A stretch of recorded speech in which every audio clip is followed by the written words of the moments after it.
Hey YouTube, welcome to a monthly pickup video for June 2012. And before I get into the games that I picked up this month, I do want to touch on a few things that's going on with me. A little quick channel update. First and foremost, this is the last monthly pickup video you guys will see from me until the end of August, probably early September. And the reason for that is because we're moving. We are moving into a house. We just bought a house and I'm so excited. That means I'm gonna have my own game room. So you guys better believe that once I get everything up and running, get everything organized, I'm going to do an updated room tour, game room tour. It's gonna be awesome. I can't wait. Now I still am gonna be buying video games, but as I said, you're not gonna see my summer haul until the end of August, early September. But in the meantime, throughout the next 2 months or so, you guys will be seeing more reviews, more impression videos, discussion videos, probably some unboxings. Yeah, you'll definitely see some unboxings and like some top 5, top 10 videos. The second thing I want to share with you guys is I broke my pinky. I broke it like 2 weeks ago and it's been a rough 2 weeks. I never realized how much you need your pinky or how much you use your pinky until I actually broke it and it started to hurt like hell. So unfortunately, I'm gonna have to have surgery on my pinky in the beginning of September. And I'm really not looking forward to that, but it could be a lot worse. At least for now, I can still play video games. I can hold my Vita, my 3DS, a controller in my hand, and still be able to play games. So, it's not too much to complain about for right now. All right, so now that I got all of that out of the way, moving on to the video games. I hit up my local thrift store. Unfortunately, it's not going to be local anymore once we move in the next couple of days. But I did hit up the thrift store and I found some PlayStation 1 games and some Game Boy games. And they were $2 each, so altogether I spent $8 at the thrift store.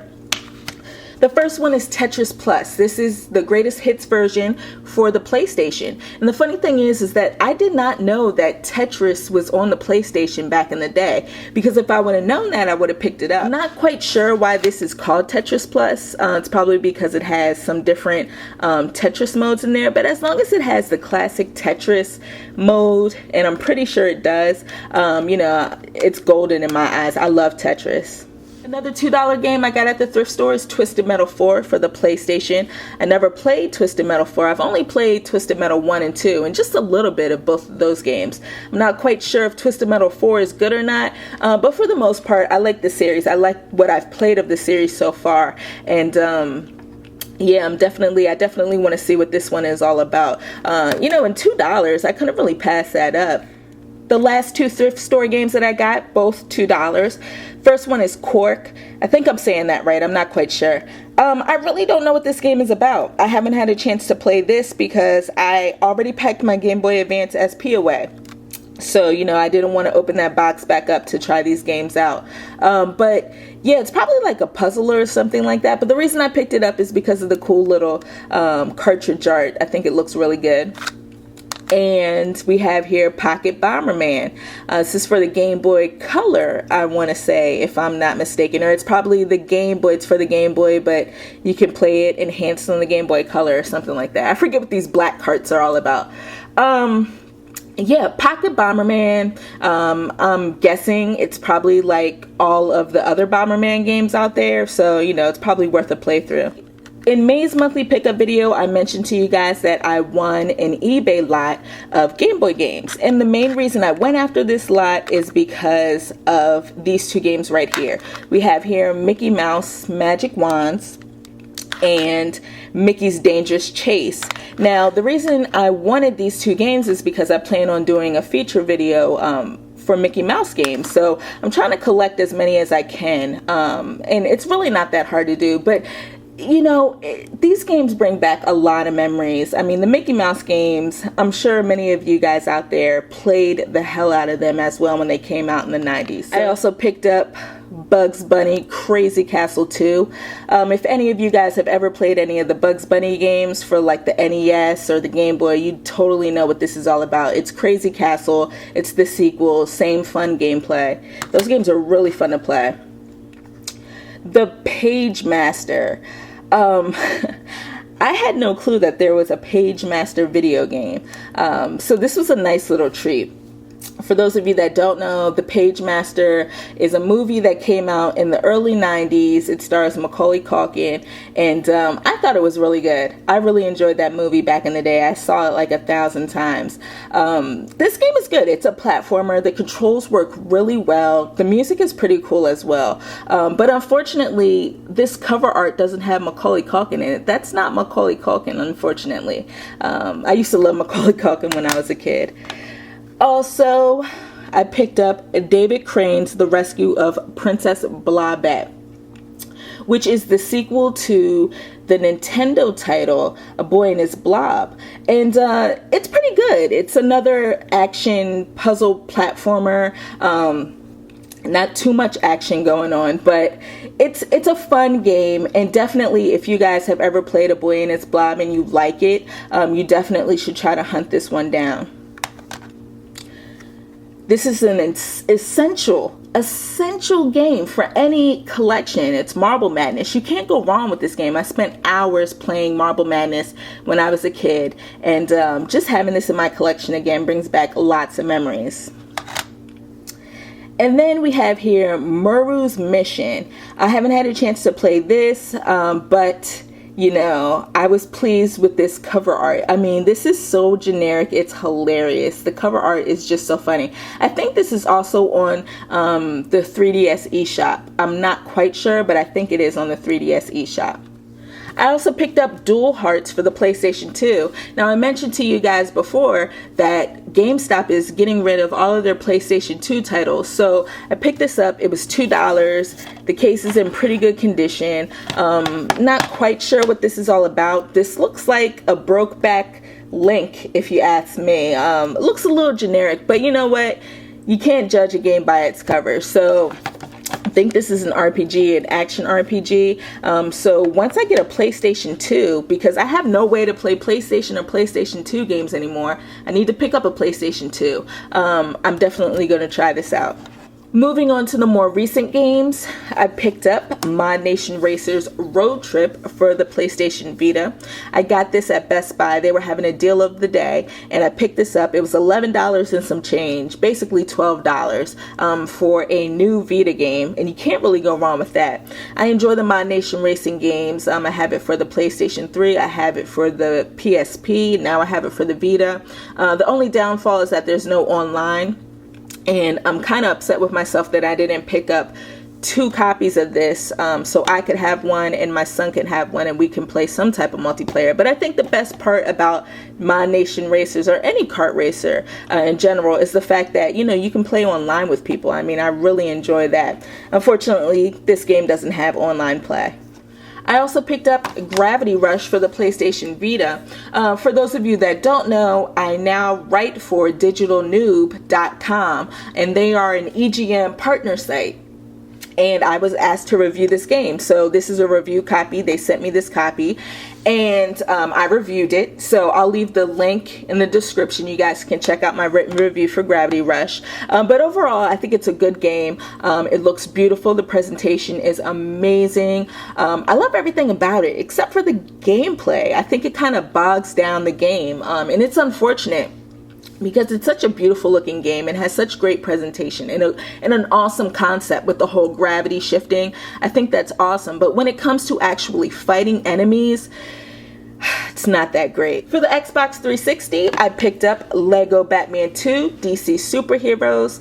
I'm a fan of the Lego games. You know, I'm a sucker for them. I'll probably always buy the Lego games just because they're so much fun to play. And, you know, I really get into them. I try to, you know, get all the achievements and stuff like that. But I think it's even better when you play with someone. If you play with your child, or if your girlfriend or boyfriend wants to play a game. They're not really a gamer, but they want to play a game. These are like the perfect ones. They're just fun to sit down and play with someone. I wish that these Lego games had online play as well. I mean, that would be even better. But this game is good. It has all the DC superheroes, which is awesome. You know, I don't think DC gets as much love as Marvel does these days. But it has Batman, you know, Robin, Superman, Harley Quinn, Joker. I mean, it's just to name a few. This game is just stacked with DC superheroes. It's ridiculous. The gameplay, it's good. You know, it's just like all the other Lego games. And I'm really looking forward to completing this game sometime soon. I also picked up Dirt Showdown. I got it for the Xbox 360.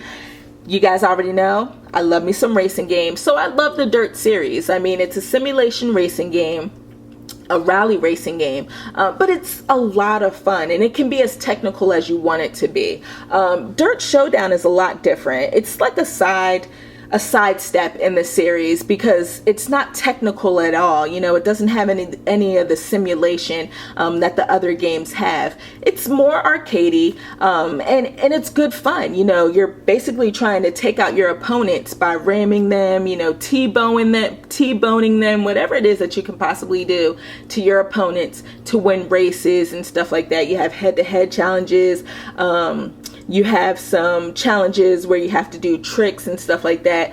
It's a good game. If you're a fan of, you know, arcade racers or even the Dirt series, you should definitely check this one out. I plan on doing a review of it very soon. I haven't played this game yet, but in version for the Xbox 360, it's still sealed. This was another Best Buy deal of the day. This was $20, and that's pretty crazy because this just came out in the beginning of the month. I think it came out like June 4th or June 5th. So this is a new release. It's a new release, and it was the deal of the day.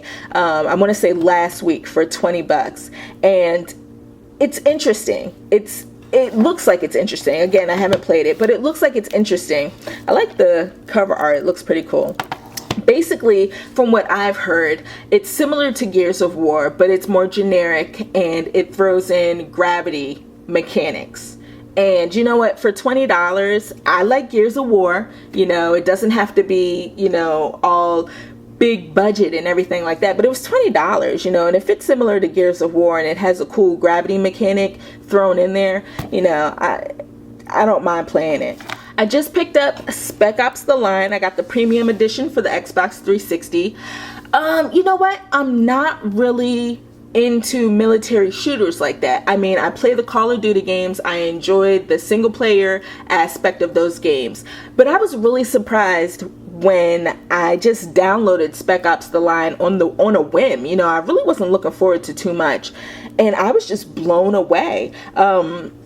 I know a lot of people are saying, you know, it looks like a generic third-person shooter, and all of that might be, you know, that might be true. If you think that, that's fine. But I thought the gunplay was really good in this game. It just felt good shooting people, and the cover system felt really good as well. But the cool thing about this game is that it's supposed to have a really good narrative. Like, it focuses on the story, and I love games that have good stories, you know, and sometimes it's hard to come by, but I think it's really rare that you'll find a military third-person shooter with a really good story, and supposedly the story is good in Spec Ops: The Line. You make these moral decisions that affect the way that the game is played, you know, how the story goes, and I love that. I mean, it's published by 2K Games, who I just adore. I love the 2K Games. You know, I love the games that are published by 2K Games, and it's developed by Jaeger. I'm not quite fond on what they've done, but I'm going to start this up today and play some of it, and I'll definitely do a review or some type of impressions video for this one. And finally, the last game I want to share with you guys, it's my game of the month, Lollipop Chainsaw. Doesn't get any better than this. I'm actually working on a review for this game right now. This is just over the top, Suda51 at his finest. I know it's kind of like either you love it or you hate it, but in my case, I love it. You play as, you know, the main character, Juliet, who's basically a vampire hunter, and it's all about hunting zombies, chainsawing them, decapitating them. It has such great music. The music is ridiculous in this game. It totally fits the vibe of the entire game. I just think it's an amazing title. The dialogue is just so hilarious. I've laughed out loud so many times while playing this game. I recommend it. I'm not going to talk too much more about it because I want to do a review for it, but just know that I just adore Lollipop Chainsaw. So that's it, guys. That's everything that I picked up throughout this month. Really good month for video games, and it only gets better from here. Hopefully you guys saw my video for the portable games that are coming out this summer. It's going to be crazy when it comes to the handhelds. The next few months are just going to be so awesome. So yeah, I'm going to get out of here. I'm going to try out Spec Ops The Line and finish packing some stuff and get ready for this big move. And I'll see you guys throughout the summer. You'll see more videos from me, more reviews, impressions, top 5, top 10s, unboxings, and then you guys won't see another monthly pickup video until the end of August, early September. But trust me, when you see that, it's gonna be great because there's some games that I'm picking up this summer. Then you'll see a updated room tour, which is gonna be awesome. I might even do a whole house tour. Who knows what the future holds. But I do want to thank all of you guys for watching this video, and I'll check you next time.